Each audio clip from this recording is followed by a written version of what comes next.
qui font vivre le pays, puisque ce secteur représente la première source de revenus au Maroc. Les jeunes très durement frappés par le chômage se tournent parfois, par désespoir, vers le tourisme sexuel. 30 € la nuit, c'est le tarif, et 30 €, eh bien, c'est beaucoup au Maroc lorsque l'on sait que le salaire moyen est de 200 € par mois. Alors Jean Chevet, je ne vous ai pas encore donné la parole. Je rappelle que vous êtes avocat de l'association marocaine Touche pas à mon enfant, auteur de L'innocence profanée. C'est aux éditions Kalman El Lévi. Je crois que vous vouliez répondre à la ministre marocaine de la famille qui dit finalement que le tourisme sexuel n'est pas si important que cela au Maroc. Oui. Bonsoir Madame la Ministre. Vous avez indiqué qu'il y avait 7800 cas qui ont été traités l'année dernière, et des affaires qui ont été peut-être devant, mais combien de condamnés? Combien d'affaires ont abouti devant la justice et combien de touristes ont été condamnés? C'est ça qui est important. Parce qu'on peut ouvrir des dossiers, mais s'ils ne sont pas traités. Écoutez, tous ceux qui ont été convaincus d'avoir commis des crimes sexuels ont été condamnés. Et il y a 2305 cas exactement qui ont été traités et condamnés pour des cas de violence sexuelle à l'égard des enfants. Ce que je dis, c'est qu'au Maroc, nous avons la promotion du tourisme responsable qui prend compte des droits de l'enfant, des droits de l'homme d'une façon générale et de l'environnement. Et le tourisme sexuel n'est pas toléré. Il n'y a pas de complaisance, je le dis clairement. Les pédophiles ne sont pas bienvenus au Maroc. Les pédophiles ne sont pas bienvenus au Maroc. Je peux comparer avec des pays dans lesquels la pédophilie est peut-être tolérée, ce n'est pas le cas chez nous. Madame la ministre, je voulais simplement vous faire remarquer que mon confrère Erajdi, que nous avons entendu dans le reportage, dit clairement qu'il y a de la prostitution enfantine au Maroc et notamment à Marrakech. Et Madame Anouar, la présidente de l'association, le dit aussi. Mais je voulais vous remercier d'avoir permis à Karim Akiki d'avoir fait ce reportage, parce que ce reportage montre bien que le tourisme sexuel existe. Car il est arrivé sur la place et tout de suite il a été abordé. Donc il ne faut pas se voiler. Il ne faut pas se voiler la face. On ne se voile pas la face. Il faut se retrousser les manches tous ensemble. Nous pouvons faire œuvre utile ensemble, en dénonçant de façon claire, mais en dénonçant sur la base de faits. Et croyez-moi, il n'y aura aucune complaisance et il y aura les poursuites qui s'imposent, si c'est le cas, et non pas de lancer simplement des accusations, comme c'est le cas, ça a été le cas récemment, en disant que je ne sais de quand ça date. Et nous avons ouvert une enquête à ce sujet, et croyez-moi, au sujet des déclarations de Luc Ferry, et il n'y aura aucune complaisance, ni aucune pudeur pour dénoncer de façon la plus violente possible, la plus claire possible, ce genre de crime. Justement, Madame la Ministre... C'est un engagement de l'État marocain. Oui, alors justement, Madame la Ministre, vous parlez de l'affaire Ferry, on le rappelle pour nos téléspectateurs, ancien ministre Luc Ferry, et qui déclare sur une chaîne de télévision qu'un ancien ministre français se serait adonné à des parties fines avec de jeunes garçons. Il aurait été arrêté par les autorités marocaines il y a quelques années et puis relâché. Le nom de ce ministre n'a pas été dévoilé. Le Maroc, vous le disiez, a ordonné l'ouverture d'une enquête après les propos de Luc Ferry. Alors, où en est aujourd'hui cette enquête ? L'enquête est en cours. Et là, l'enquête est en cours. Je ne suis pas en charge de ce secteur, mais mon collègue du ministère de la Justice, le ministre de la Justice, ne manquera pas de me tenir informé dès qu'il y aura, s'il y a lieu, si ça se confirme. Si ça se confirme, parce que j'ai entendu parler avant 2002, d'après les déclarations que j'ai entendues en France, il n'y a aucune clarté à l'égard de cette accusation qui peut être juste, effectivement, mais qui peut être aussi fantaisiste.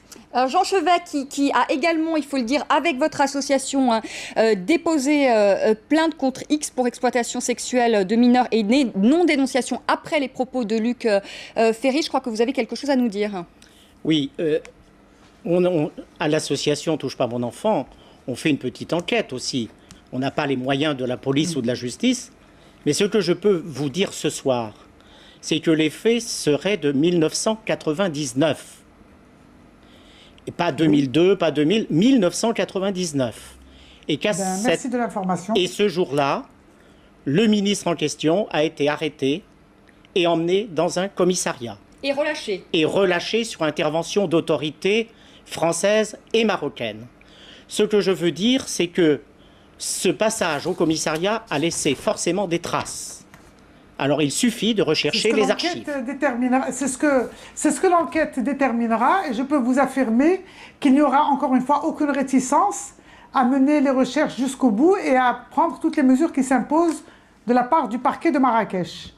Madame la ministre, il y a une question d'un internaute, Abdelzouaed Ben. Il dit « Je suis marocain et je m'offusque du tourisme sexuel que viennent pratiquer certains officiels venant du Moyen-Orient en sachant que ce n'est un secret pour personne. » Qu'est-ce que vous pouvez répondre à ce jeune Marocain? Bien écoutez, je lui réponds que la loi est claire, que nous ne pouvons pas assurer le comportement de chacun. J'ai dit encore, il n'existe pas encore de scanner pour savoir si un touriste... quelles sont les mœurs des touristes que nous accueillons, mais je peux vous dire que le code pénal, dans l'article 501, condamne très sévèrement tous les établissements ou tous les endroits dans lesquels pourrait se manifester ce tourisme sexuel, et également que le code pénal, l'article 485 et 486, condamne avec la plus grande sévérité tous les crimes de viol ou de violences sexuelles à l'égard des enfants. Mais Madame la Ministre, dans le droit marocain... L'arsenal juridique est là et les poursuites sont là quand il y a lieu. Et autrement qu'il y ait des phénomènes qui se passent en souterrain, on peut ne pas l'exclure, mais croyez-moi qu'il n'y a encore une fois aucune complaisance ou aucune façon de fermer les yeux sur ce phénomène. Je le dis clairement, les touristes sexuels ne sont pas bienvenus dans notre pays. Alors comment se fait-il que dans le droit marocain, il n'y a pas de texte de loi qui condamne le tourisme sexuel, que la notion de tourisme sexuel ne soit pas mentionnée? Est-ce que vous envisagez des modifications? Si madame, non madame, excusez-moi, j'ai devant les yeux l'article 501 du code pénal qui punit d'emprisonnement de 4 à 10 ans toutes les actes suivants, posséder, gérer, exploiter, diriger, financer, etc., tout établissement public ou habituellement fréquenté par le public, etc., ou en encourageant le tourisme sexuel. C'est-à-dire qui tolère des pratiques qui pourraient s'apparenter au tourisme sexuel. Ceci d'une part, donc le tourisme sexuel est clairement interdit. Et le code pénal, excusez-moi, parce qu'on se met d'accord, on n'est pas les uns contre les autres. Sûr, oui. Le code pénal marocain, il est mis à jour par rapport aux conventions internationales des droits de l'enfant. Est-ce que le mot pédophilie est inscrit dans le code pénal, madame? Est-ce que le mot pédophilie? Non, pédophilie, on parle de pédophilie. Pédophilie, madame la ministre. Le code pénal est écrit en arabe, mais voilà, nous avons ici un guide des procédures de la protection des enfants contre les violences. Il y a le mot viol, et il y a le mot, je vais vous dire exactement, il y a le mot viol et il y a le mot attentat à la pudeur avec violence. Mais il n'y a pas le mot pédophilie, madame la ministre. Si, mais c'est des rapports, voilà, excusez-moi, le viol est aggravé lorsque la victime est un enfant. La victime est un enfant et c'est réclusion 10 ans à 20 ans de prison, c'est un crime. Oui. Il est aggravé pour le cas où ce serait le parent ou un chargé de l'éducation qui est en charge de... Donc est-ce que c'est le mot pédophilie qui vous manque? On peut le mettre. Madame la ministre, si je peux me permettre, ce que je voulais dire, c'est qu'à Marrakech notamment et à Agadir, le problème c'est qu'il y a beaucoup de petits arrangements contre de l'argent qui évitent les poursuites. La corruption. La corruption de tout le monde. Je vous demande, et je sais que la société civile mène un travail admirable dans notre pays, et que si en cas de dénonciation, croyez-moi, il n'y aura aucune complaisance encore une fois, et nous avons nos unités de protection de l'enfant, dont une se trouve à Marrakech, et dans lesquelles on coordonne entre les actions de la Sûreté nationale, du ministère de la Santé et du ministère de la Justice pour protéger les enfants contre la violence. Je vous invite à venir faire état de cas que vous auriez constatés. Et à ce moment-là, on pourra suivre ensemble l'affaire et voir quelle sera l'attitude des autorités. Quant à lancer, disons, des choses qui sont d'ordre général et qu'on peut supposer sans en avoir les preuves et sans en mettre à la disposition de la justice Madame la ministre, vous disposez, Madame la ministre, je voudrais qu'on revienne sur ce reportage. Ce qu'on peut dire tout de même, et c'est là où on est étonné, c'est que sur la plage Djemma Fna, ce que disait Karim dans son reportage, il y a 16 caméras, il y a la police touristique, et sous les yeux de cette même police, eh bien, on voit des enfants embarqués par des adultes. C'est quand même ce qu'on voit en image. Jean Chevet, maître Chevet, qu'est-ce que je n'ai pas vu votre reportage, mais les images sont là, c'était en caméra cachée, c'est ce qu'on voit. Maître Chevet, qu'est-ce que le gouvernement marocain peut faire pour protéger aujourd'hui ces jeunes concrètement? Je crois qu'il y a d'abord tout un travail de prévention à mettre en place. Effectivement, dans le reportage, on voit des associations qui vont sur le terrain, qui avertissent ces jeunes du danger qu'ils courent. Et est-ce que ces associations sont aidées justement par l'État marocain? Non. Elles ont très peu de moyens. Maintenant, elles commencent à être... Excusez-moi, parce que les maintenant, elles commencent à être soutenues. Elles commencent à être soutenues maintenant. Je crois qu'on va dans le bon sens. Vous allez dans le bon sens. C'est bien d'encourager. C'est bien. Vous allez dans le bon sens. L'association Touche pas mon enfant ne demande que ça, et les autres aussi, j'imagine, de travailler la main dans la main pour protéger ces enfants. Sur le terrain du militantisme pour les droits des enfants et les droits des femmes depuis bien longtemps, et elle le sait bien. Je voudrais qu'on revienne sur ce partenaire dans lequel nous avons fait beaucoup d'actions ensemble. Je voudrais qu'on revienne sur ce reportage, Karima Kiki. Qui sont ces jeunes qui s'adonnent à la prostitution? Des jeunes qui sont issus des quartiers très pauvres, des quartiers notamment de Meller, qui est juste à côté de la plage Jama Al-Fna, dans des situations familiales difficiles, monoparentales, qui n'ont pas le choix et qui sont récupérés par les rabatteurs. Ce qu'il faut comprendre, comment marche le système. Le système, il y a des rabatteurs qui viennent sur la place, qui identifient des touristes et qui leur proposent d'abord de la prostitution, j'allais dire classique. Ensuite, au fil de la discussion, on nous propose des enfants, et généralement, j'ai été dans ce quartier, et généralement les enfants viennent de là. Ils viennent dans une situation très compliquée où les familles leur demandent d'aller gagner de l'argent. Ces enfants-là ne sont pas récupérés. On le voit à Essaouira, où ce travail admirable de Beiti qui essaie de récupérer les enfants et de rétablir le lien. À Marrakech, ce travail-là n'est pas fait, et donc du coup, c'est des proies faciles. Et on entend Samir dans le témoignage qui me dit « Moi, ma famille me demandait d'aller récupérer de l'argent quoi qu'il en coûte. » Quoi qu'il en coûte. Et quel est le profil des clients? Écoutez, moi j'aimerais quand même vous dire qu'il y a aussi des politiques publiques pour les enfants des rues. Nous avons des SAMU sociaux au Maroc qui sont partis du SAMU international. Nous avons un SAMU social à Casablanca et un autre à Meknès, et nous sommes en train de le généraliser dans plusieurs villes du pays, notamment à Essaouira. Il y en aura bientôt un aussi à Marrakech. Et nous sommes en train de mettre en place effectivement des instruments pour la protection des enfants contre toutes les formes de violence.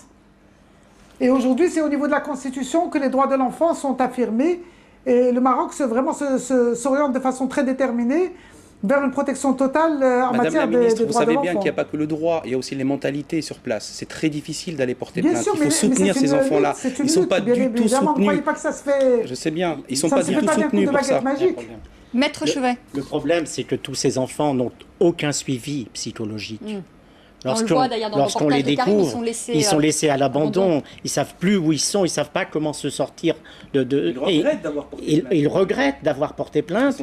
Parce qu'ils sont rejetés, même par leur famille. Car les familles les envoient gagner de l'argent, mais en même temps, elles ne veulent pas savoir ce qu'il fait, d'où cet argent vient. Et quand ça se sait, eh bien, c'est la honte qui prédomine. Et à ce moment-là, les enfants et les familles se retrouvent rejetés de toute la société, et c'est terrible. Et ces enfants n'ont aucun suivi psychologique. Madame la ministre, qu'est-ce qu'on peut faire aujourd'hui pour ces enfants? Non, mais vous me laissez répondre. Est-ce que vous me laissez répondre ou est-ce que vous parlez tout seul? Parce que je voulais dire qu'en plus des unités de protection de l'enfant, il y a aussi au niveau du ministère de la Santé, il y a 75 services spécialisés à travers le Maroc, dans toutes les provinces du pays, spécialisés dans la lutte contre la violence à l'égard des femmes et des enfants, et qui sont chargés justement d'accueillir et d'assurer le suivi psychologique des femmes et des enfants victimes de violences. Donc que vous me dites que les enfants sont laissés à eux-mêmes, je veux bien sympathiser avec un langage qui estime qu'il n'y a rien de la part de l'État et qu'il n'y a que la société civile, mais ce n'est pas vrai.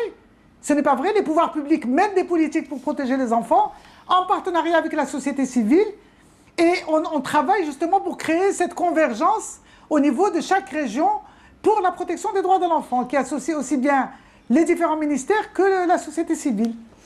Karim, est-ce que ces jeunes, ces témoignages de jeunes qu'on a entendus, le témoignage de Samir, de Karim, qui tentent de revenir à une vie normale, vous l'avez dit, ces enfants ne sont pas pris en charge psychologiquement, comment ils voient leur avenir? Très mal, ils sont perdus.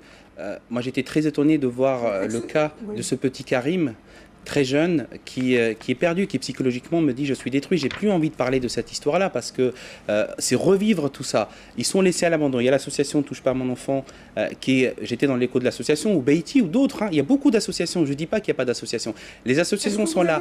Est-ce que vous avez visité aussi les services des hôpitaux? Est-ce que vous avez visité l'unité de protection de l'enfant? J'ai vu tout ça, madame. Le problème, c'est que ces enfants-là, madame, le problème, c'est que ces enfants-là ne font pas le... honnêtement le savoir. Je sais, ça existe, mais le problème, c'est que ces enfants-là... Parce qu'il y a d'autres enfants peut-être qui sont là-bas, et donc il faudrait peut-être se renseigner. Madame la ministre, moi, laissez parler Karim Akiki, je sais que ça existe et je les ai vus. Le problème, et que vous le savez comme moi, c'est que ces enfants-là ne vont jamais faire cette démarche d'aller vers ces institutions-là. Le travail des associations, de même, ils ne le font pas, ils ont peur, ils ont honte. C'est l'ahchouma. Vous savez ce que c'est. Donc, il faut un petit peu les accompagner pour d'abord les déculpabiliser. Il fallait les chercher dans la rue, il fallait aller à leur rencontre, comme on a vu le président de cette association. Je suis désolé, madame, je ne l'ai pas vu. Pour l'instant, je ne l'ai pas vu. Même si j'ai rencontré les gens de la wilaya qui faisaient un travail social de fond, mais la prévention, pour l'instant, elle manque, notamment pour des gens, pour des gamins, des enfants qui sont détruits psychologiquement. Maître Chevet, on arrive bientôt au terme de ce débat. La prévention n'est pas une chose facile. Parce que c'est pas facile de s'adresser aux enfants pour leur dire attention, méfiez-vous des pédophiles. Et puis c'est de l'argent facile. Donc, moi j'ai vu les associations qui disaient qu'elles avaient beaucoup de mal à les sortir de la rue parce que c'est l'argent. Qu'est-ce qu'on fait pour les sortir de la rue? Qu'est-ce qu'on leur donne en contrepartie? Parce que c'est un argent facile qui fait vivre des familles entières. Bien, la lutte contre la précarité, c'est aussi un souci de notre gouvernement. À travers notamment l'Initiative nationale de développement humain, il y a une multitude d'actions qui sont menées pour assurer des activités génératrices de revenus et lutter contre la pauvreté, c'est évident. On arrive au terme de ce débat, on va donner la parole, le mot de la fin à Maître Chevet. Qu'est-ce qu'on peut dire aujourd'hui? Est-ce qu'on peut dire que le gouvernement marocain commence en effet à engager des réformes, à mettre en place des structures, que c'est encore timide, mais qu'en tout cas il y a un début de volonté de la part des autorités marocaines? Je crois que cette affaire révélée par Luc Ferry a fait exploser la cocotte minute et que manifestement il y a une prise de conscience chez les autorités marocaines, et je dirais même françaises, de ce phénomène qui est absolument insupportable. Et ce que vient de nous dire Madame la Ministre, de ce travail qui est fait, eh bien, je crois qu'il faut continuer, il faut qu'on travaille ensemble, et on peut les aider s'ils veulent, mais il faut casser ce tabou et avancer dans la bonne direction pour que ces enfants puissent savoir où ils peuvent aller pour avoir un réconfort, pour pouvoir être pris en charge. Mais Madame la Ministre, vous avez raison, il y a du travail, il y a une prise de conscience. Je sais que la loi marocaine est beaucoup plus dure qu'il y a quelques années, parce qu'il y a 10 ans, le pédophile qui était arrêté, on lui faisait payer 200 € qu'on donnait aux parents de la victime et il rentrait en France ou dans son pays. Aujourd'hui, c'est fini. Ça, c'est clair. Mais ça va dans le bon sens, mais il faut véritablement continuer. Voilà, le gouvernement marocain, ce qu'on peut dire ce soir, fait des efforts pour lutter contre le tourisme sexuel. Merci beaucoup, Madame Nouzaskali, d'avoir été avec nous en direct de Rabat, d'avoir accepté de participer à ce débat. Merci, Maître Chevet, et merci à Karim Akiki pour ce reportage que vous pouvez d'ailleurs revoir dès ce soir, 20h45, heure de Paris. Merci à vous de nous avoir suivis. Je vous retrouve demain 19h10 pour Une semaine dans le monde. Nous décrypterons avec nos éditorialistes toute l'actualité de la semaine. Très belle soirée.